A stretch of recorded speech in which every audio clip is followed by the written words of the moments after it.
Dearly beloved, we are gathered here today to pay our fondest respects to one that, at some point in life, it is very likely that all of us will get acquainted with. Excuse me. And also one that all those who have lived before us have gotten to know quite well. In fact, I think it would be not going too far out on a limb to say that they have all been on very familiar terms with this particular one that I'm referring to.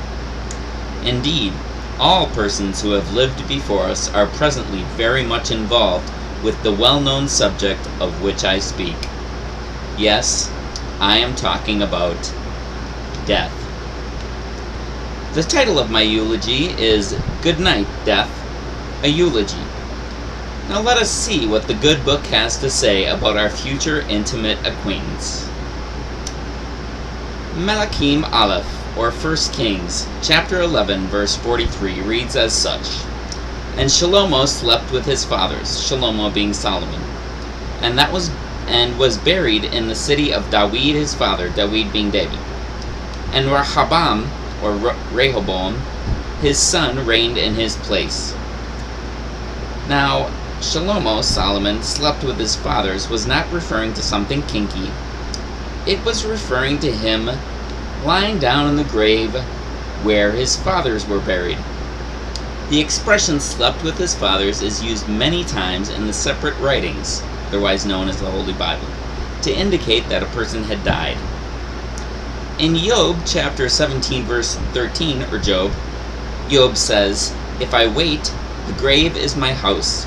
I have made my bed in the darkness. Again, referring to a bed.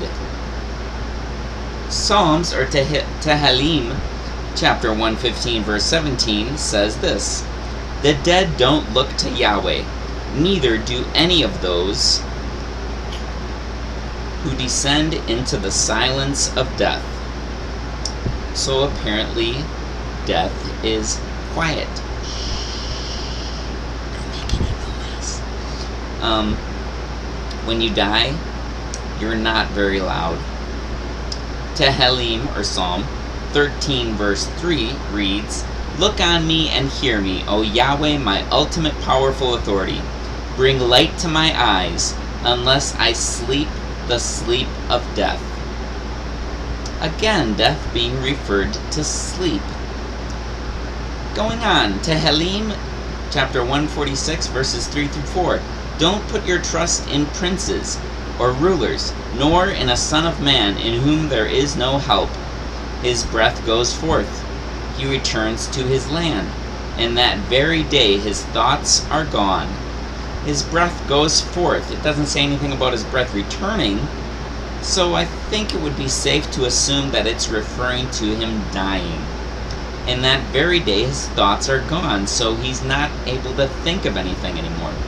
Ecclesiastes, or Kohelet, chapter 9, verses 5 through 6 and verse 10 is an exceptionally clear text concerning death.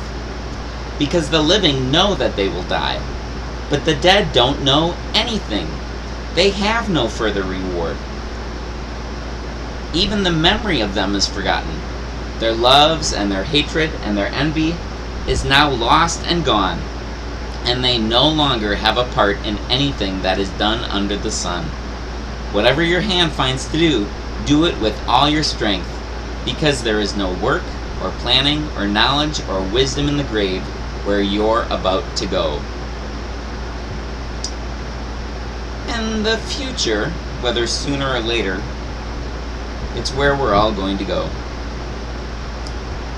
Kohelet, or Ecclesiastes chapter 12 verse 7 reads, And the dust returns to the earth as it was, and the life's breath returns to the ultimate powerful authority who gave it. Yechezkel, or Ezekiel, chapter 18, verse 4, The whole creature that sins, he will die. Now many translations have that as the soul that sins, he will die. But the soul comes from nephesh, which, from my understanding, the ancient Hebraic concept of the soul, of the nephesh, I should say, is the whole creature. It's composed of your body, your blood, your bones, your flesh, your mind, your will, your emotions, your personality, everything about you. All those parts together is your nefesh. It's you. It's who you are. Yochanan, or John, chapter 3, verse 13 reads this way: No one has ever gone into heaven except the one who came from heaven, the Son of Adam. Which is referring, of course, to Yeshua HaMashiach, otherwise known as Jesus Christ. But in this verse, it's saying that as of that time, as of the time Yeshua is speaking, no one has ever gone to heaven. No one ever went to heaven at least until that time. Let's read further. Yeshua himself said in Matthew chapter 12, verse 40, that he would remain in the grave until his resurrection. Quote, For as Jonah was 3 days and 3 nights in the fish's belly, Jonah, 3 days and 3 nights, 1, 2, 3, so the Son of Adam will be 3 days and 3 nights in the inner part of the earth. 3 days and 3 nights. So he was dead for 3 days and 3 nights. Acts chapter 2, verses 29 and 34. Brothers and sisters, let me speak to you according to the Torah of the forefather David. Torah, otherwise known as law, more properly translated as instructions. Forefather David, otherwise known as David, that he has both died and is buried, and his tomb is with us to this day, because David has not ascended into heaven. Well, that's after Yeshua rose from the dead and went back to heaven himself, and here it's saying that David has not gone to heaven. Well, you would think that David, his name means beloved, and it talks about in Scripture that he was loved by the Almighty, so you would think if anybody would be in heaven, it would be him, but nope, he's not there.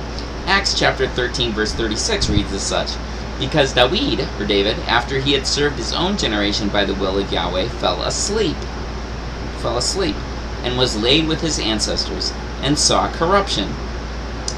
Now, there are a couple different ways we could interpret this passage. It could be saying that after he was done serving his generation, he got tired and went to sleep, and they wanted to move him because he was in the way, so they laid him down with his ancestors to get him out of the way, and then he saw corruption. And maybe it's talking about political corruption, that when he woke up, he saw that everything was very corrupt. Or it could be saying that fell asleep means that he died, and that he was buried with his ancestors, and that his body saw corruption and decayed. Interesting.